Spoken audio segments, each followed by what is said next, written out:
Standard three-blade wind turbines operate on the precise same principle as an airplane wing. They rely heavily on aerodynamic lift to spin a rotor and generate electricity. To generate any usable power, that mechanism requires an ideal environment. The wind must blow fast, smooth, and in a reliable straight line. This diagram shows the reality of urban airflow.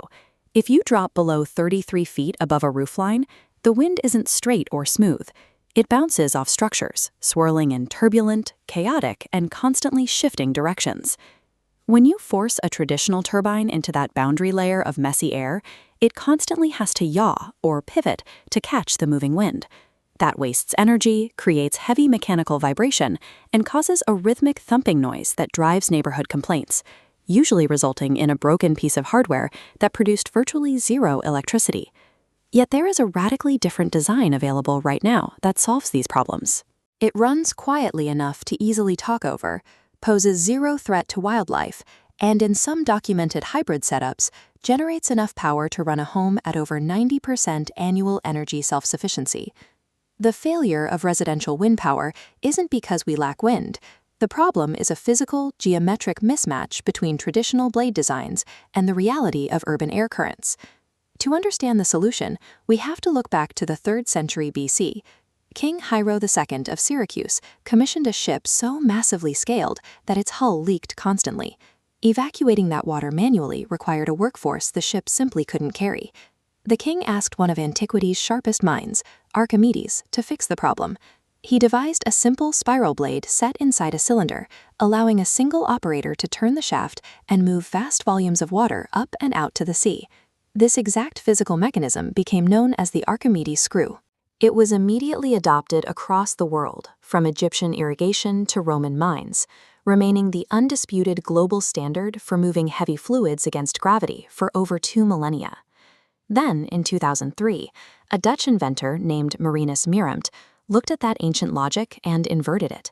If manually turning the screw pushes a fluid, what happens if you let a fast-moving fluid push the screw?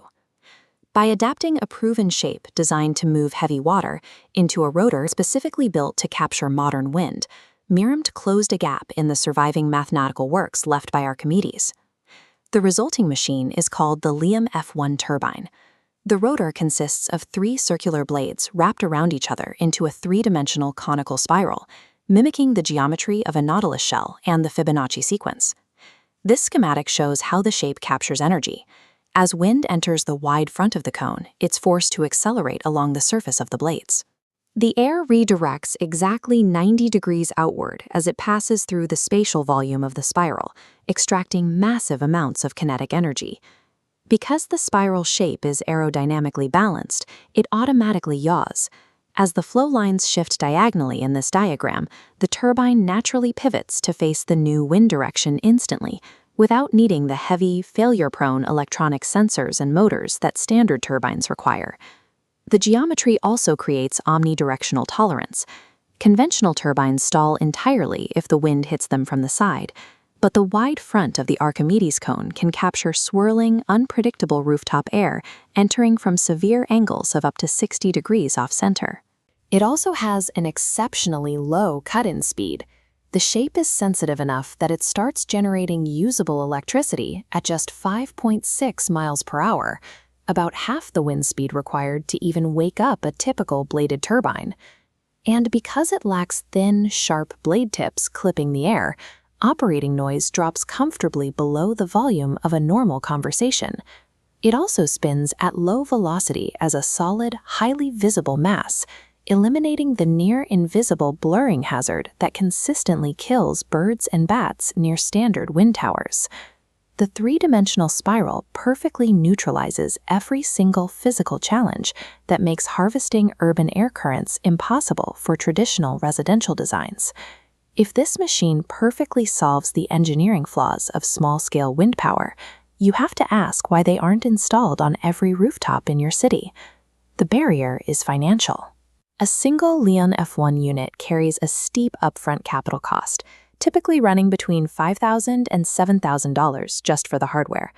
At average urban wind speeds of 11 miles per hour, this turbine produces around 1,500 kilowatt-hours annually. At typical U.S. electricity rates, that translates into roughly $225 in total savings per year for the homeowner. This chart directly compares the return on investment. While standard residential solar panels typically pay for themselves in 6 to 8 years, the Archimedes turbine forces you into a daunting payback period exceeding 2 decades. There is one geographic exception to this math. If you live in an optimal high-wind coastal environment like this, the turbine's consistent output jumps, compressing that payback timeline down into a much more viable sub-10-year range. But for the average consumer, mechanical brilliance and engineering efficiency simply cannot overcome an entirely non-competitive financial timeline. Even if you accept the long-term payoff, you face heavy structural hurdles. Securing a 200-plus-pound vibrating machine to your roof requires expensive engineering certifications to guarantee the wooden trusses won't suffer fatigue failure and eventually collapse. Then there is the regulatory friction. Unlike solar panels, which are protected by access laws in many states, residential wind has virtually no legal defense. Local planning boards and homeowners associations frequently issue outright bans, citing aesthetic or noise concerns. And if you do get the permits, there is an absolute supply chain vacuum in the United States. Without a certified installer network, buyers are pushed toward risky DIY installations. You have to independently manage complex 3-phase AC electrical systems and wind-specific charge controllers, where simple errors lead to voided warranties or electrical fires. Despite these barriers, the technology has a proven utility. It functions cleanly as the complementary puzzle piece in a hybrid off-grid system. Solar peaks during the long days of summer, while the Archimedes turbine picks up the slack at night and during the heavy, dark winds of winter.